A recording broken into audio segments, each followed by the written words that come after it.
মাওলা তুই রে তুই, আউয়ালে আখেরে মাওলা তুই রে তুই, মাওলা তুই রে তুই, আউয়ালে আখেরে মাওলা তুই রে তুই। ও মাওলায় বুয়াল মাসে গিলে খাইলো ইউনুস নবী রে, মাওলা ইউনুস নবী রে, বুয়াল মাসে গিলে খাইলো ইউনুস নবী রে, ও মাওলা ইউনুস নবী রে।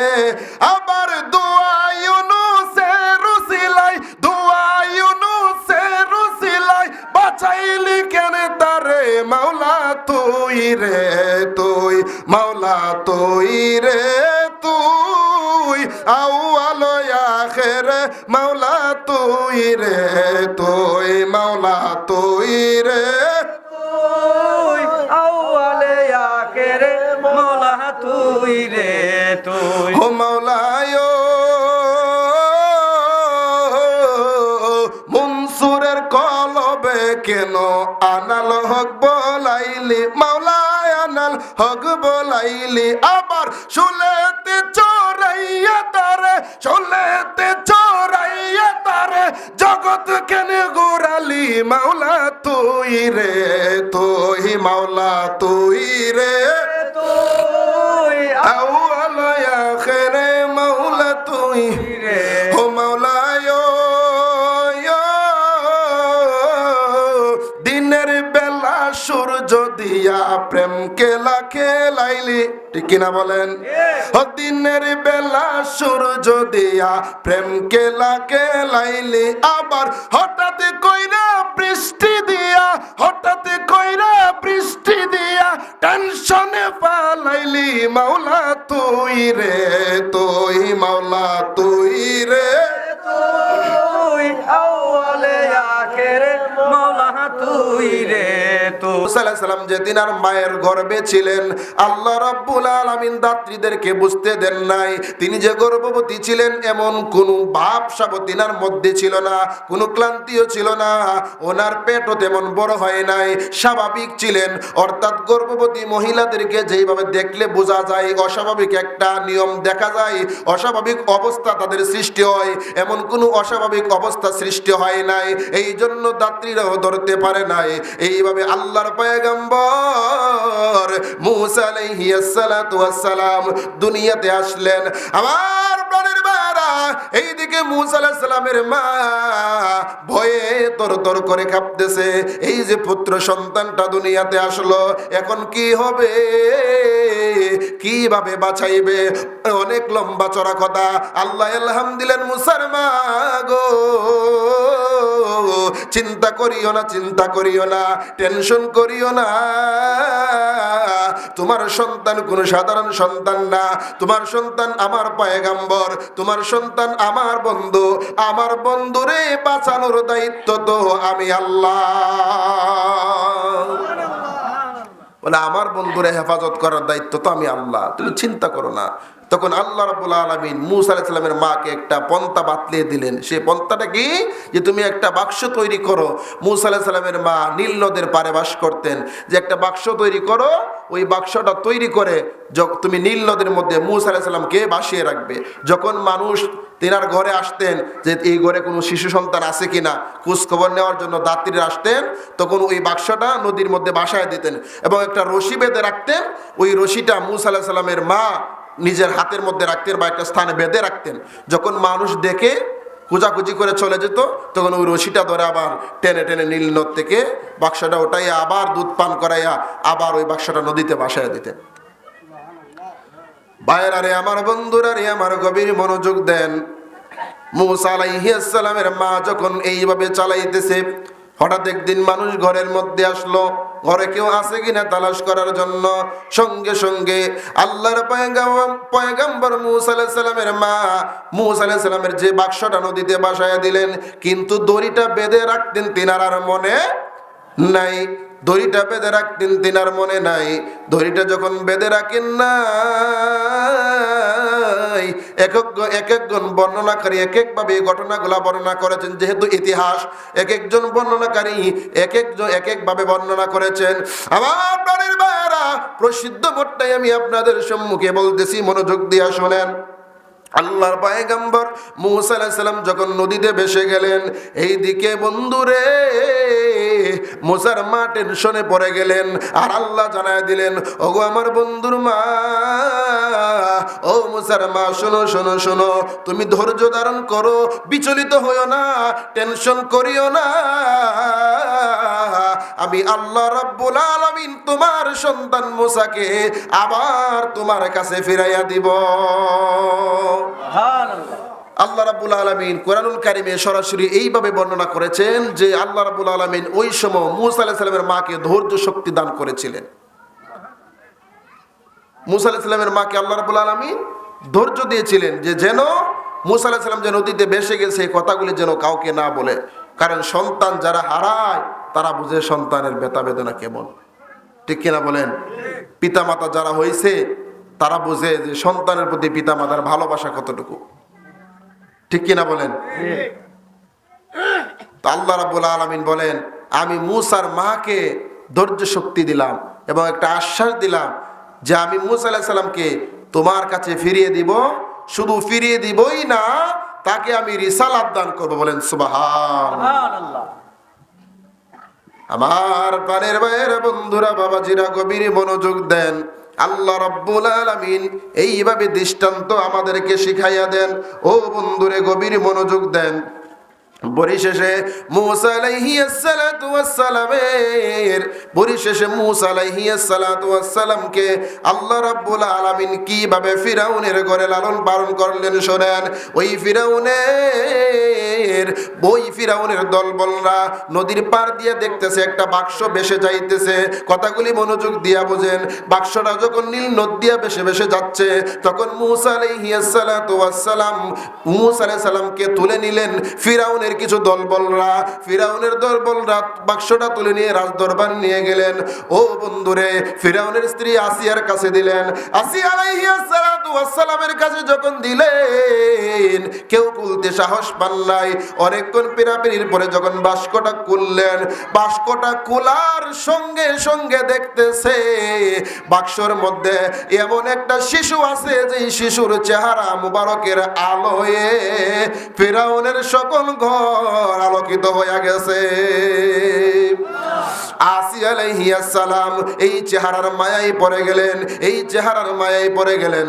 ফিরাউন যখন শুনলেন একটা পুত্র সন্তান নদী থেকে তুলে তার ঘরে এনেছে, ফিরাউন সঙ্গে সঙ্গে হুকুম করলেন, ও আমার বাহিনীরা, জবাই করে ফেলো ওই শিশুটিকে, ওই শিশুর আমার কোনো প্রয়োজন নাই। যখন জবাই করতে আসলেন, আসিয়া আলাইহিস সালাম সংবাদ পাঠালেন ফিরাউনের কাছে, ওগো প্রাণের স্বামী, ও স্বামী, এই শিশুটিকে আপনি আমার জন্য রেখে দেন। এই শিশুটি আপনার এবং আমার জন্য কল্যাণকর হবে, কল্যাণ বয়ে আনবে। ফিরাউন বলে, রে আসিয়া, এই শিশুটা তোমার জন্য কল্যাণকর হলেও আমি ফিরাউনের জন্য কল্যাণকর হবে না।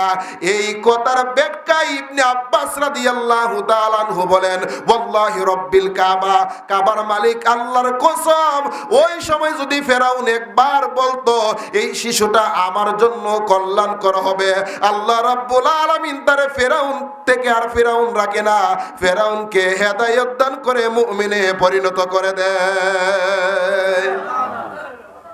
ওই যে আসিয়া আলাইহিস সালাম বলছেন যে এই শিশুটা আপনার এবং আমার জন্য কল্যাণকর হবে, তখন ফিরাউন এই কথাটাকে গ্রহণ করে নাই, বলে এটা কল্যাণকর হলে তোমার জন্য হবে, আমার জন্য হবে না।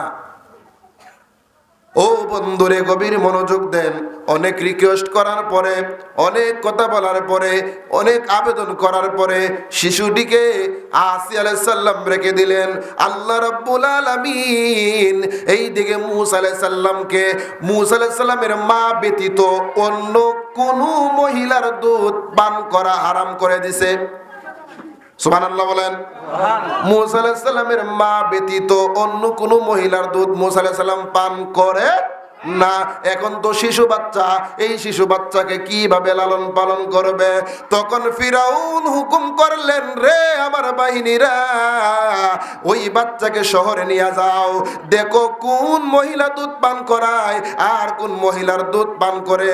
যেই মহিলার দুধ পান করে ওই মহিলার বাড়িতে নিয়ে আসবা, তার মাধ্যমে এই শিশু বাচ্চাটিকে আমার বাড়িতে লালন পালন করবা। ও বন্ধুরে, অনেক মানুষকে যখন, অনেক মহিলাকে যখন দেখালেন, অনেক মহিলার কাছে যখন দিলেন, কিন্তু কারো কাছে মূসা আলাইহিস সালাম দুগ্ধ পান করেন নাই। বন্ধুরে,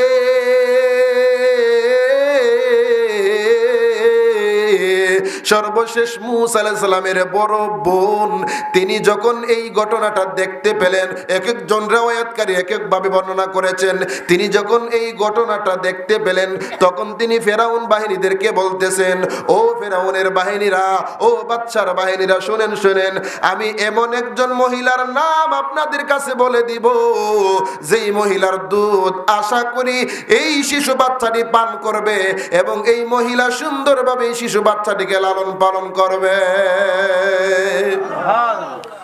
তখন ফেরাউনের বাহিনীরা বলতেছে, এই শিশুটিকে যে ওই মহিলা লালন পালন করবে, ওই মহিলার দুধ পান করবে, তুমি কিভাবে জানো? বলে, আমি জানি না, তবে ফিরাউনের সন্তুষ্টির জন্য, বাদশার সন্তুষ্টির জন্য আমি এই কথাটা বলেছি। পরিশেষে এই মেয়েটার কথা গ্রহণ করে, মূসা আলাইহিস সালামের বোনের কথা গ্রহণ করে, ওই ফিরাউনের বাহিনীরা মূসা আলাইহিস সালামের বাড়িতে মূসা আলাইহিস সালামকে নিয়ে আসলেন তিনার মায়ের কাছে। মায়ের কুলে যেই মাত্র সন্তানকে দিলেন, সঙ্গে সঙ্গে মূসা আলাইহিস সালাম দুধ পান করা শুরু করে দিলেন। আল্লাহ বলে, রে মুসলমান, আমি যে তোমারে বলছিলাম ধৈর্য হারা হইও না, আমি মূসারে তোমার কাছে ফিরাইয়া দিব। তুমি কি পাইছো? তোমার কাছে মূসারে আমি ফিরাইয়া দিলাম। ও বন্ধুরে, মনোযোগ দিয়া শুনেন, মূসা আলাইহিস সালামের মায়ের, মূসা আলাইহিস সালাম যখন মায়ের কোলে গিয়া দুধ পান করা শুরু করে দিলেন, ফিরাউন বাহিনীরা বলতেছে, ও মহিলা শুনেন শুনেন, তাইলে আপনি রাজ দরবারে চলেন, আপনার খানা পিনা থাকার যা ব্যবস্থা, আপনার যত ধরনের খেদমতের প্রয়োজন হয়, সব খেদমত ফিরাউন বাদশা তার দরবার থেকে লোক দিয়া করাবে, আপনি শুধু ওই বাচ্চাটার খেদমত করবেন। কি বুঝলেন? আল্লাহর ক্ষমতা আছে না নাই? জোরে বলেন, আছে না নাই? যেই ফেরাউন স্বপ্নে দেখছিল আগুনের টুকরা আইসা জ্বালায় পরে সার খার করে দিতেছে, এখন ফেরাউন তো ধ্বংস হইব, চিন্তা করে বাইর করছে যে সব বনি ইসরাইলি মেরে ফেলতে হবে। কিন্তু আল্লাহ কই, তুই সব বনি ইসরাইলের মারবে, তো তোর শত্রুরে আমি তোর গরি বড় করবো। করে কি করে নাই? করছে কি করে নাই? মূসা আলাইহিস সালামকে এইভাবে আল্লাহ রাব্বুল আলামিন এই ফিরাউনের ঘরে অনেক লম্বা চড়া কথা সূরা কাসাসের মধ্যে আল্লাহ রাব্বুল আলামিন এটার বিস্তারিত বর্ণনা করেছেন। এইভাবে মূসা আলাইহিস সালামকে আল্লাহ রাব্বুল আলামিন প্রতিদান দিয়েছেন। মূসা আলাইহিস সালামকে আল্লাহ রাব্বুল আলামিন ফিরাউনের ঘরেই লালিত পালিত করেছেন, বড় করে। আমার প্রাণের ভাইরা, বন্ধুরা, এই গভীর মনোযোগ দেন। আল্লাহ রাব্বুল আলামিন কি না আমাদেরকে জানায় দিলেন, কি না আমাদেরকে শিক্ষা দিলেন। ও বন্ধুরে, আল্লাহ রাব্বুল আলামিন তিনাদের জীবনী থেকে আমাদেরকে শিক্ষা গ্রহণ করার জন্য বলেছেন। আমার প্রাণের ভাইরা রে, আমার বন্ধুরা রে, মূসা আলাইহিস সালাতু ওয়াস সালামের জামানায় একজন বিদ্যা ছিল। ওই বিদ্যা ছিল বলো ধন ও ভান্ডার। তার টাকা পয়সার অভাব ছিল না, সম্পত্তির অভাব ছিল না, তিনার কোনো ছেলে সন্তান ছিল না, ছিল কয়েকজন বাতিজা। বাতিজারা মনে মনে আল্লাহর কাছে দোয়া করে, চাচা কখন মরবে আর সম্পদের মালিক হইব। এরকম মানুষ আমরা সমাজে এখন আছে না? কি বলেন? আছে, অভাব নাই। গার্জিয়ানের মৃত্যু কামনা করে যে কখন মৃত্যুবরণ করবে আর কখন সবকিছু আমি আত্মসাৎ করব। অথচ মুরব্বীরা যে কত বড় নিয়ামত, যারা মুরব্বী হারাইছে তারা জানে, ঠিক কিনা বলেন? যারা বাবা হারাইছে তারা জানে বাবা কি জিনিস, যারা মা হারাইছে তারা বুঝে মা কি জিনিস, ঠিক কিনা বলেন? আমার বাবা